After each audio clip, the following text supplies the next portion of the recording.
Welcome to the Learning Pines YouTube. We hope this video helps. In this video, I will show you how to cook enoki mushrooms with noodles. First, gather all your ingredients. You will need about 7 ounces of fresh enoki mushrooms, 1 pound of fresh or dried noodles, and your sauce components. Ensure your enoki are gently separated and any tough ends are trimmed off. Rinse them briefly under cool water if needed, then pat them dry. Having everything ready saves time and makes the cooking process smooth and enjoyable. Now, let us start cooking our main components. Heat 1 tablespoon of oil in a large pan over medium-high heat.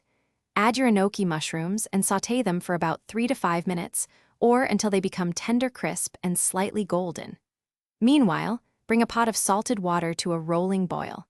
Add your noodles and cook them according to the package instructions, which often takes only 2 to 3 minutes for fresh varieties. Drain the noodles thoroughly right away. While your enoki and noodles are cooking, let us prepare a simple, yet flavorful umami sauce. In a small bowl, combine 3 tablespoons of soy sauce, 1 tablespoon of sesame oil, and 1 teaspoon of sugar. You can also add 1 finely minced clove of garlic and about 1/2 teaspoon of grated fresh ginger for an extra aromatic kick. Whisk these ingredients together until the sugar fully dissolves and the sauce is well blended. When you meet the notary, their first step is to verify your identity using your passport and any other required identification. They will then carefully review your original passport and compare it with the copy you wish to have notarized.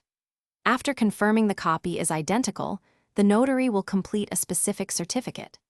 This certificate declares the copy to be a true and faithful reproduction of your original document, followed by their official stamp and signature. This completes the formal notarization. Thanks for watching. Consider subscribing if we helped you.